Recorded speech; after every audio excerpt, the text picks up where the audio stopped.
A small-time thief steals a car and impulsively murders a motorcyclist policeman. Wanted by the authorities, he reunites with a hip American journalist in Paris and attempts to persuade her to run away to Roma, Italy. In this edition of Spoilers, we will be reviewing Breathless, Jean-Luc Godard's 1960 classic. Spoiler, Patricia is a louse and turned Michel in, who is gunned down in the streets. Also, Michel wants to sleep with you.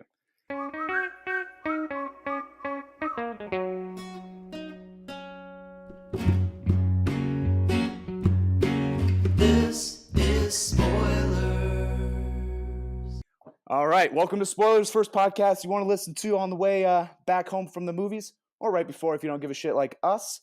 Let's start it off with a little bit of the intro. I'm Vinny V here in Denver, the intern. It's real, by the way. Mikey, take it off for us. My name is Mikey. I live at home with my mother, and I'm sad all the time. Stevie. My name is Stevie. I also live at home with my mother, but I am soon moving in with a female. It's not too late.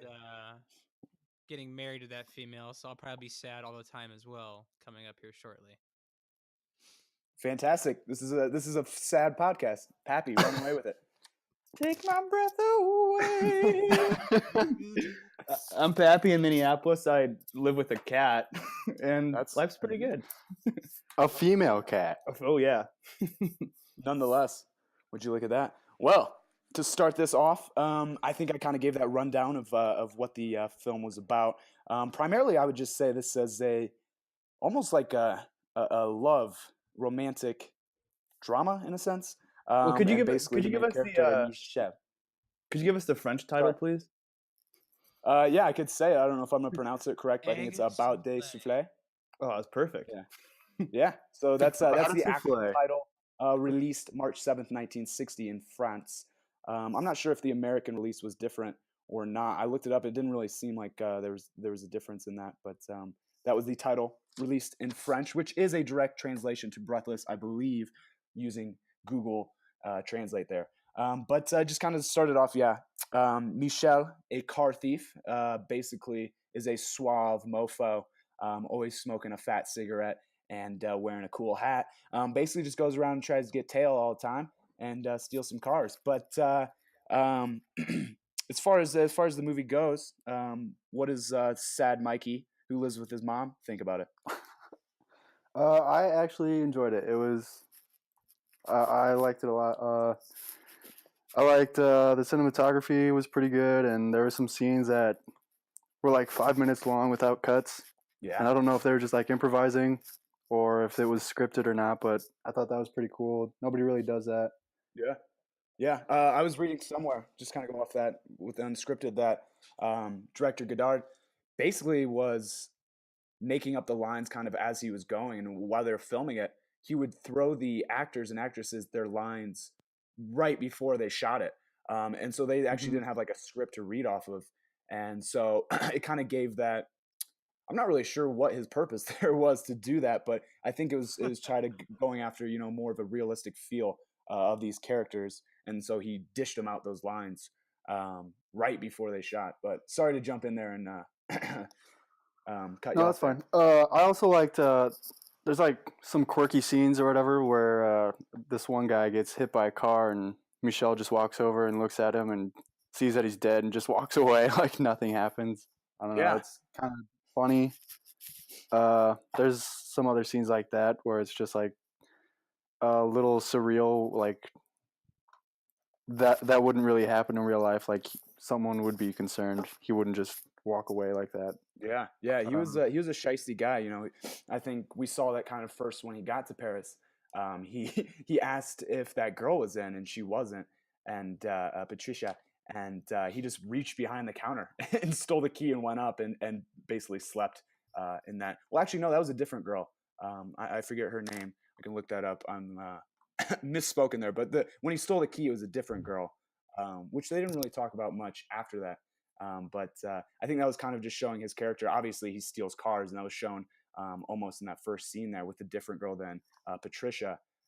But just kind of like you were saying, he was conniving where he reached behind the counter and stole the key and just went and slept in a random girl's place. It was kind of funny. Yeah. Another. Oh, go ahead, Stevie.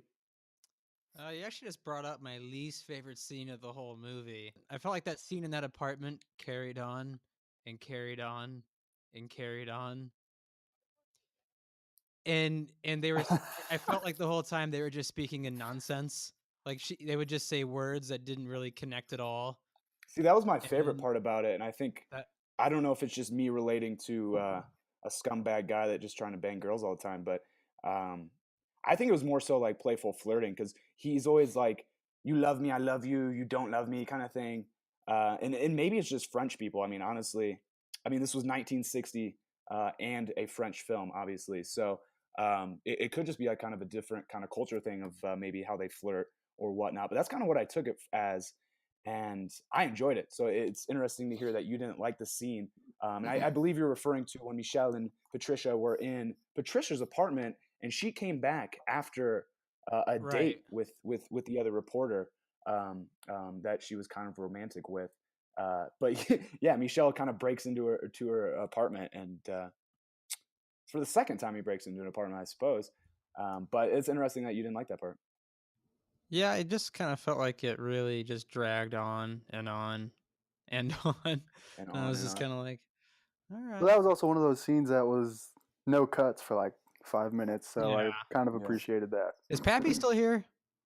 Pappy's here. Well, so I actually read, so in that apartment, getting like the cast and crew in there was really hard, and that's why they kind of shot it in the morning because there was no way they could get anybody in there for lighting. And I guess I think I might have read this on IMDb, so I take it for what it is. But I think the trivia was that there was only like 8 inches around the bed of floor, so it was like a crammed small space that they were dealing with. So it was really interesting that it was such a long scene. I'm sure that was a tough one to film. Another thing to note would be the jump cut. This is the first movie, kind of, I think, ever that a director introduced the jump cut. So if you remember when he stole that first car in the opening scene, there's several jump cuts where it kind of goes. You can see that the scenery changes. He's still driving the car, and it's kind of just progressing and pushing forward the timeline. Yeah, but which is I read that was really more cool. of a practical thing. Like he didn't intend to invent the jump cut. It just kind of ended up being edited that way. Did anybody else? Oh yeah, he wasn't trying to invent anything, and I believe we might have read the same thing, but he was kind of going off a friend director who said, "Cut out the fluff. Your film's kind of slow because of that." And I can't find his name, the other director, right now. I'll look it up here. Wasn't it originally a really long like cut? Like, didn't he like originally film a lot of film? Probably, and I think that's why the jump cut kind of came. And I remember seeing this for the first time. So this is probably the third time I've seen this movie, and I remember seeing it for the first time. It was really throwing me off, but I enjoyed it. I don't know, what was your guys' take on the jump cut? I really liked because in conversation, it kind of sped up the conversation. It's also breaking, in a sense, the film construct of you're watching a film. It's kind of brought to your attention more so. It was a taboo thing at the time, but what did you guys think of the jump cut?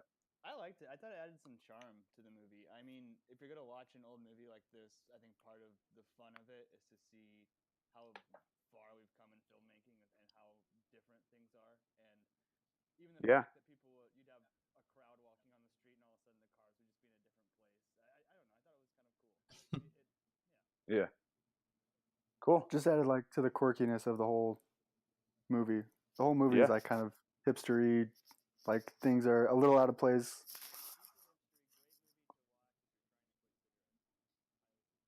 Yeah, right. I wanted to cigarette the whole time because Michel. Yeah, made so it did I. so And I don't cool. even smoke cigs.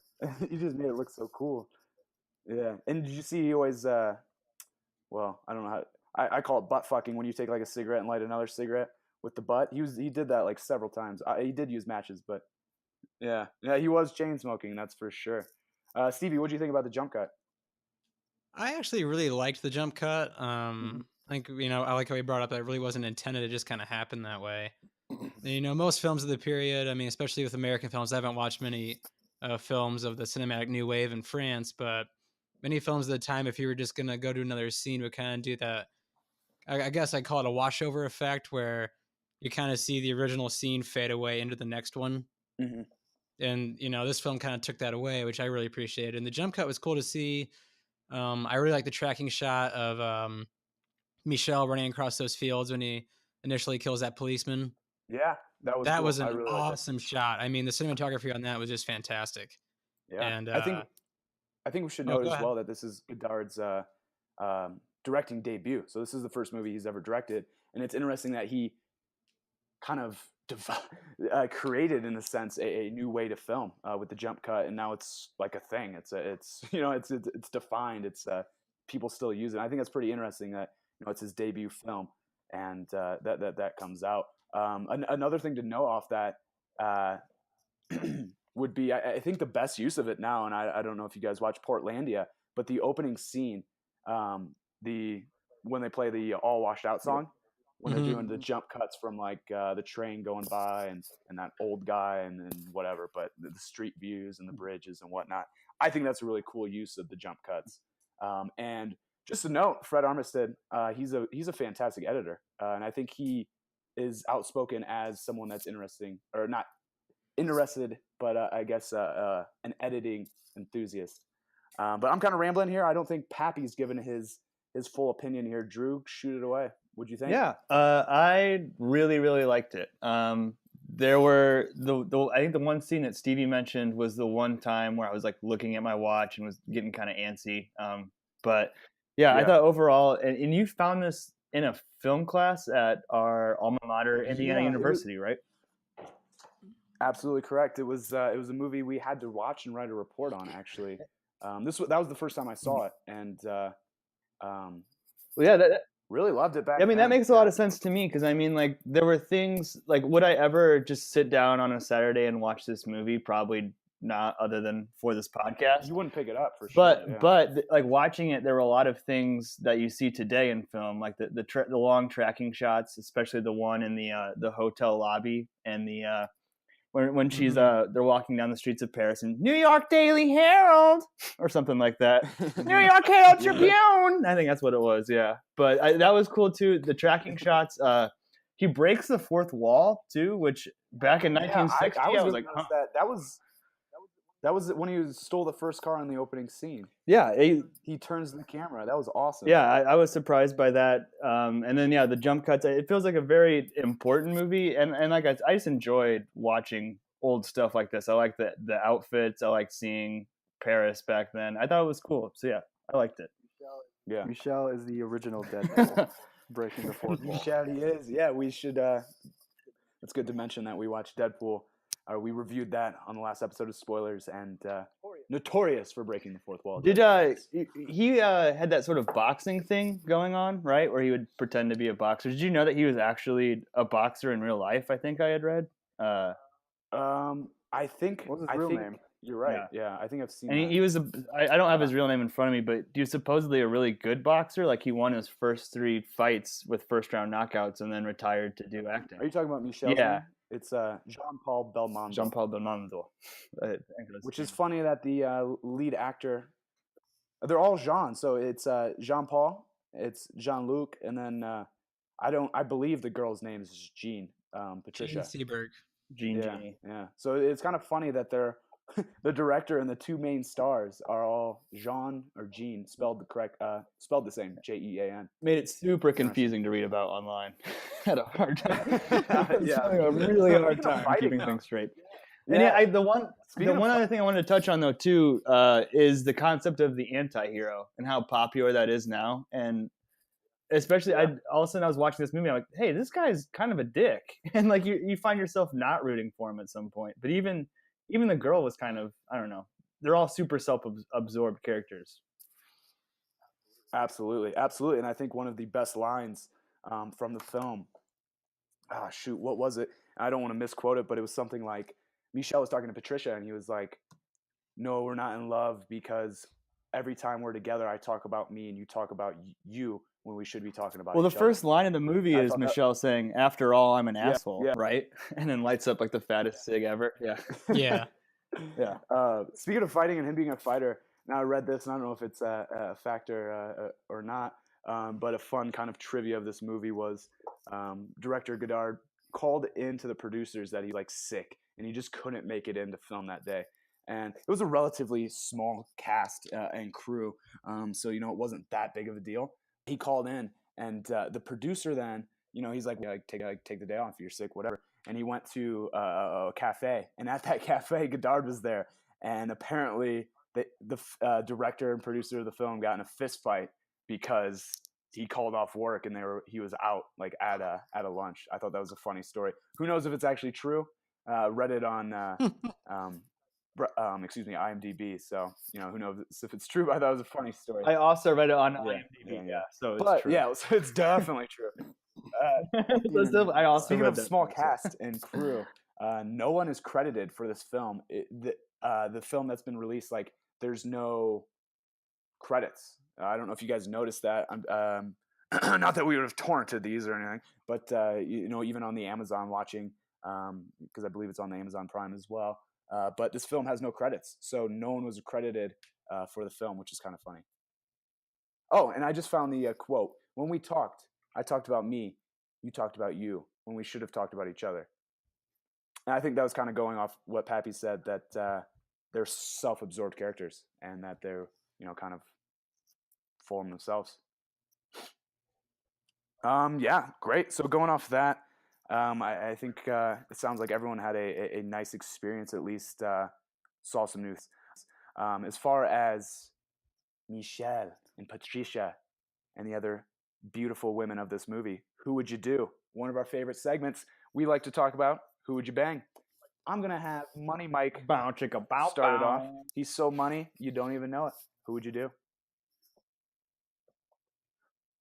Well, you got to go with Patricia. I mean, she was obviously the most beautiful girl in the movie. Yeah. Main character. Yeah.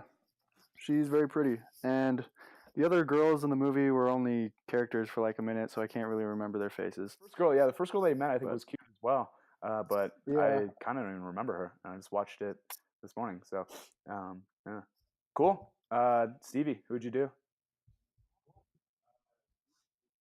I'd say definitely Patricia. I think she was a fox, even with short hair.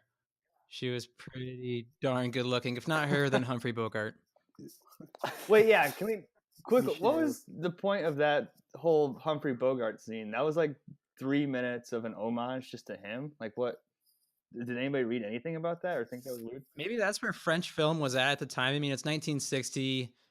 I mean, I don't know if French film kind of went off Western film for a while, but I did really appreciate the incorporation of him. Maybe people in France still really, really looked up to him. I'm he not was sure. dead at that point, right? He died in 57. Google search. Not sure. Okay. Remind me of the scene. Remind me of the scene that you guys are talking about. I forget. He's like at a movie theater, I think, and there's a big picture, and he does the Michel thing where he rubs his thumb across his lips, and I don't. If anybody else remembers, that was a nervous tick of Humphrey's. Oh, okay. Yeah, that was like his. It was an actual nervous tick of Humphrey Bogart. He did it in a lot of his films and just in real life. Yeah, in he did it throughout the movie too. Towards Patricia, is kind of like blowing her a kiss almost, and she does it at the end too, right? She does. She does in the very last scene. She's looking I do at the believe camera. so. And I think I spoiled this at the beginning. Michel has gunned down, and she's kind of looking into his lifeless body, I suppose. And she says, well, Michel says something, and she can't hear it, and she's like, "What did he say?" And like a police, he called you a louse, and she says, "What is a louse?" And then she rubs her lips, and it's kind of cut, and it says fiend, F-I-N for you. But what's that? Yours said louse? Yeah, your subtitle said louse at the end? Yeah, what'd yours say? Mine said he called you puke. Oh wait, no, mine did too. Mine said my subtitle said it makes him want to puke or something, and it said what? Yeah, then she's like, "What is puke?" or something like that. Because mine's interesting. But everything I read online said louse, so I don't know what was going on with the Amazon, iTunes. I bought I watched mine off. I did mine off Amazon. So. Yeah. I didn't torrent it or anything. At the I'll just say library. that. At the library. Right. I rented the VHS. Oh, okay. I totally know the Humphrey Bogart library part that you're called the talking about. And it just like stared at his picture. Okay. I know what you're talking about. Yeah, I mean, like, and the movie was Yeah. pretty fast paced, other than the bedroom scene, and that felt like a weird Yeah, distraction. that was. to me. That was. And he even called like Humphrey Bogart by like his nickname being Bogey. So Boogie. Boogie, yeah, I just thought it was a cool allusion to Humphrey Bogart because he's also Casablanca. one of my favorite actors. But okay, so Is it mine? That and the multi. My who oh would yeah, you do? sorry. We kind of derailed that. Pappy, who would you do? Sorry about that. No, Pat. no problem. I thought it was interesting that the Michel character, I think one of the girls says something at one point saying, "Oh, he's super tall. He's 5'11", which I like that because I'm 5'11", and I don't think I'm Damn, super Pappy, tall. you tall. So, and then another thing. Oh, But I also thought it was funny how all of the model characters, both the woman in the beginning, who you think is a love interest, and Patricia, both said something about models, like, oh, Yeah, you have to so sleep around. they said to still be a making model. films. No, you Yeah. have to sleep around, and that was a reoccurring thing. It was said 2 or 3 times, like you said. Yeah, so that puts out any of the other female characters. So I have to go with Patricia. Plus, I dig the Yeah. pixie cut. Going off that, I think that's one of the best pixie cuts ever. Like really, she really pulls it off. And very well done. Well, did you guys read anything about OG her? pixie cut. Her story is fucking her story? insane. Like, okay, well, she comes from Iowa, does a couple movies, moves to Europe, moves back, I think, and then gets gets on this like FBI list for being super anti-war. Communist? Like, she has a kid die or something. Yeah, and like being a supporter, like she got on the same list essentially as like civil rights leaders like Martin Luther King. She was aggressively Black Panthers. stalked by the FBI for years. It sounds like, and ended up killing herself. Wow, at the age of 40. I did not know that.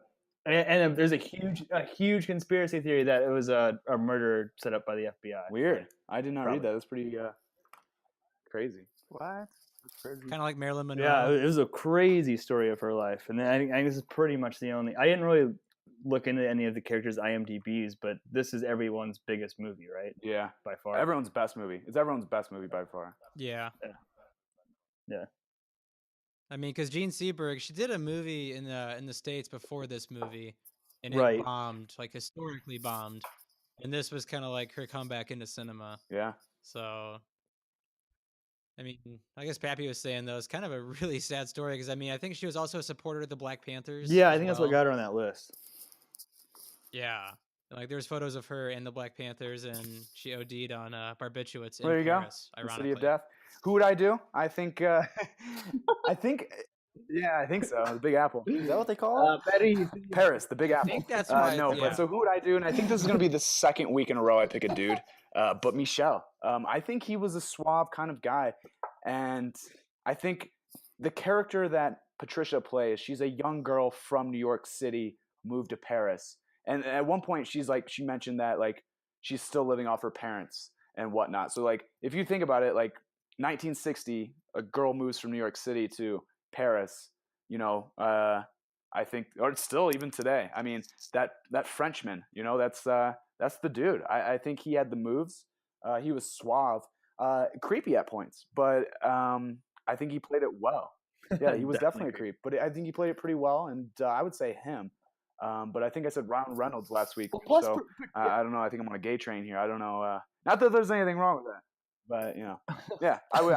Well, Patricia's kind of a psycho though. Like, what was that whole end game where she calls the cops and goes back to the apartment and is like, "Hey, I called the cops." That did not play out how I thought it would. Like, well, so like, yeah, and when Patricia called the cops on him, Michel was basically like, "Why did you do that? I'm gonna just get caught because I love you," which he was really irrational. I think the entire movie. Well, even for as bad of a person he was, I thought that he was going to shoot her or backhand her or like really do something to push him Was over she the pregnant? anti-hero Was she edge. actually And he pregnant? didn't. Like he was still in love with her. I kind of So like that. interesting. I didn't think he was that bad of a guy. Besides, I mean, he stole cars. Yeah, he was. but He wasn't, murdered a like, cop, and that's violent why or they were going anything after him. towards And anybody. then there was the bad Oh, thing yeah, about about that. that. The entire movie, No he was real stealing people, just money a from cop. people. and even like the girls that he was sleeping with, he was stealing money. But there's that bathroom scene where he's like washing his hands, and he sees another guy comes in. He judo chops him that was so funny. judo chop, and then he like drags him into a stall, and he walks out with cash. I think that was another jump cut where it jump cut him with him walking out with cash. But that was one professional judo chop.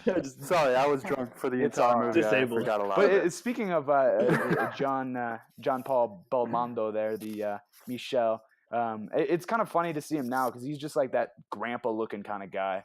For any of our listeners, I think we're the only listeners, but go ahead and Google a picture of him. He's kind of funny looking. I don't know how to describe him. Almost like a Sylvester Stallone European version. I don't know. He's still alive. Yes, he is. Yeah. Still alive? Yeah. He had a big stroke, and I think he lost half of loss of control for like 6 years over the right side of his body, but is now acting again. Acting again. Did not know that. There you go. Well, cool. We got Who Would You Do? I think we're going to move it on to a yes/no rating here. Basically, let's take a quick commercial bring break in the commercial. first before All of our we do sponsors, Amazon, iTunes, Apple products, Trump, Super Bowl. Alrighty. Yes. We'll be right back. Yes, Right, so what's no, next? trivia, outro. All right, I'm gonna take a piss then too.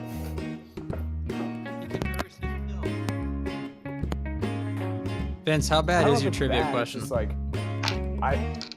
if I would have prepared more, and I'll be honest, I didn't with the trivia question. I probably could have came up with like a really cool question. That's what I wanted to do, but and we have to make questions that are not everyone can, not like a yes or no or like who is the director of it. You know what I mean? It's gotta be like Right. only one person can get it right. Yeah. Should we bring it back? All right, welcome back to Spoilers. We are wrapping up this segment here of Breathless, the 1960 black and white classic by Jean-Luc Godard. Right now, we're going to go into the yes or no segment of this podcast, where we basically just run down and say, yes, we would see this film. No, we wouldn't. It's kind of our rating system here. I'll start off and say, hell yes. Obviously, I picked it. I think that's kind of an automatic yes. But Pappy mentioned that I saw this film in a film class at school at Indiana University, and ever since I've loved this movie, and I'm really glad that we could have been talking about it. I'm really glad to actually share it.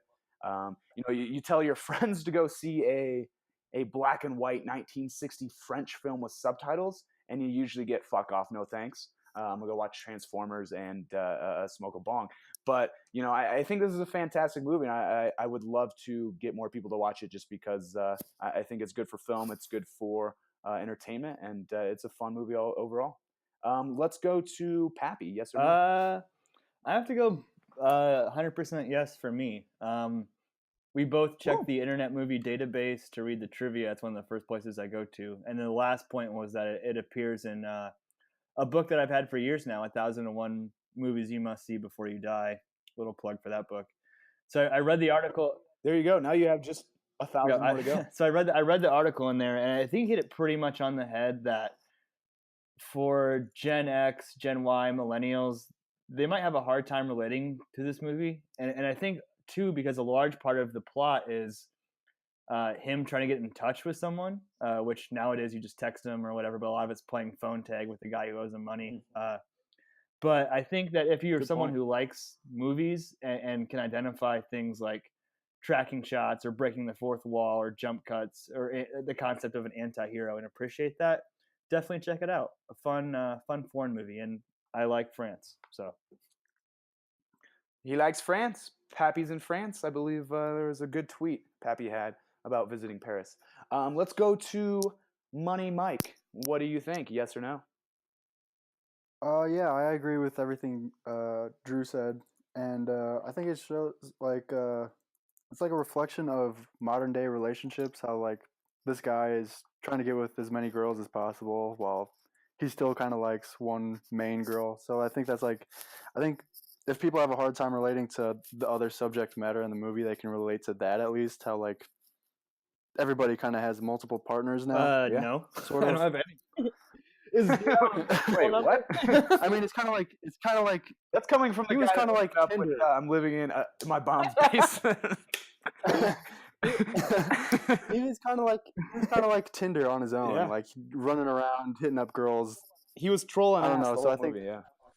Yeah, so I think that's kind of like relatable at least. Like, but yeah, all the artsy director stuff that Pappy mentioned, it's pretty good in this movie. There's a lot of things that haven't really been done before, and it's a quirky movie with like the karate chop scene that Very you should just Austin YouTube that Powers-like. on its own because it's hilarious. Definitely should.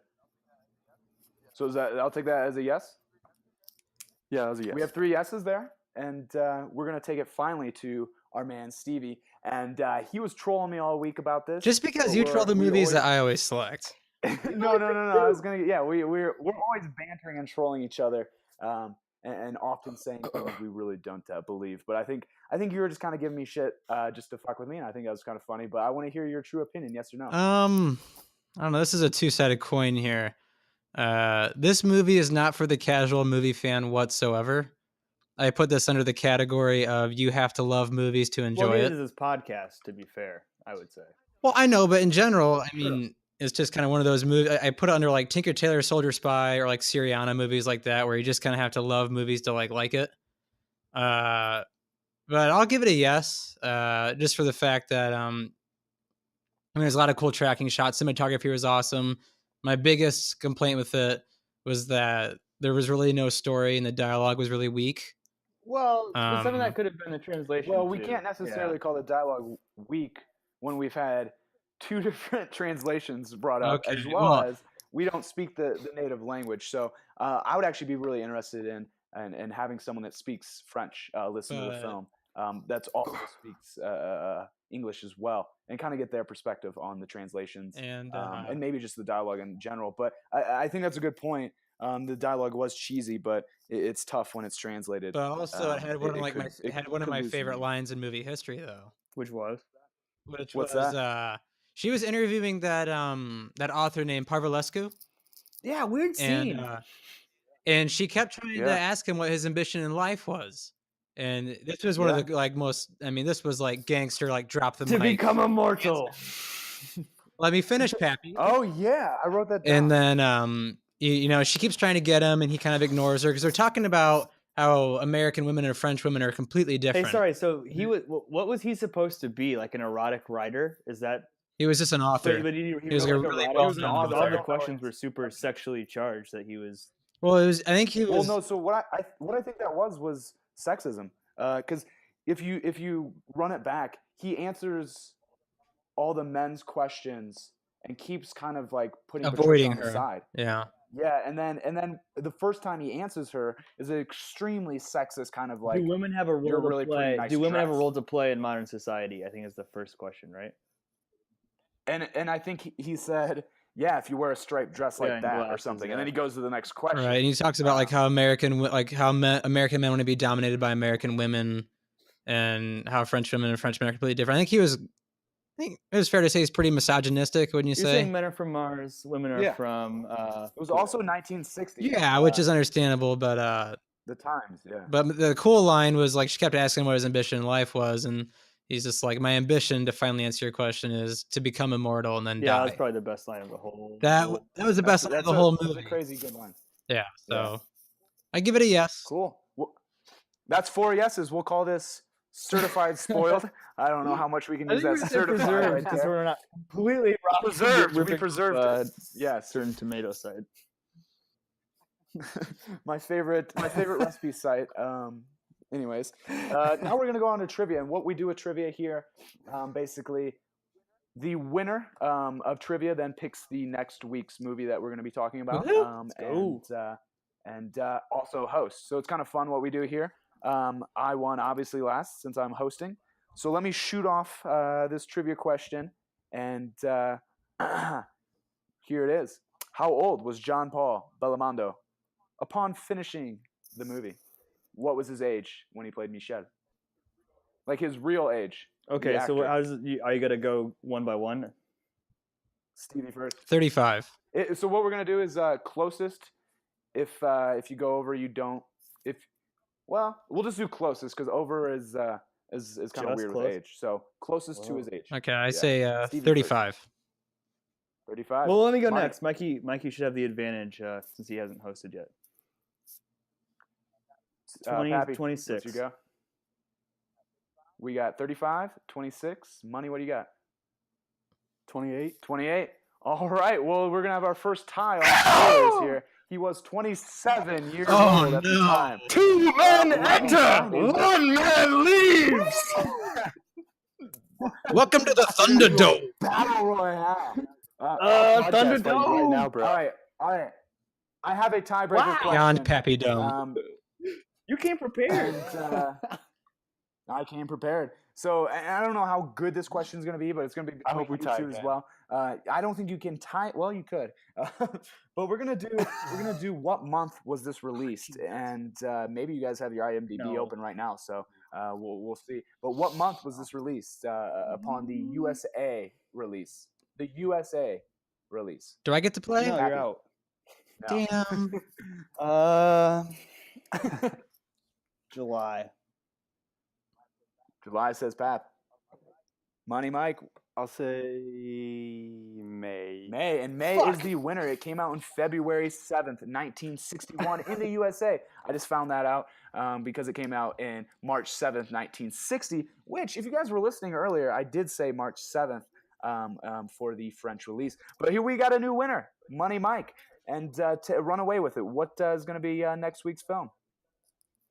Well, feel the rhythm, feel the rhyme. Get on up, it's bobsled time. Nice. Cool Runnings. Yee, buddy! Cool Runnings, fantastic. I have not seen that movie in too long. Well, that's fantastic. That ends another fantastic, fun episode of Spoilers. I am Vince, the intern from Denver. Math teacher, Mark, math paper. It's real. I'm I'm Mikey. Stevie, coming from my mom's basement. I'm Poppymon. Thank you for listening to Spoilers. Are you an expert in French New Wave cinema? Email us at podcastspoilers@gmail.com. Think we're a bunch of dumbasses who don't know what we're talking about? Tweet at us at @spoilerspodcast. That's at SPOILERSPDCST on the Twitter. Was spoiler. Yeah, that was fun.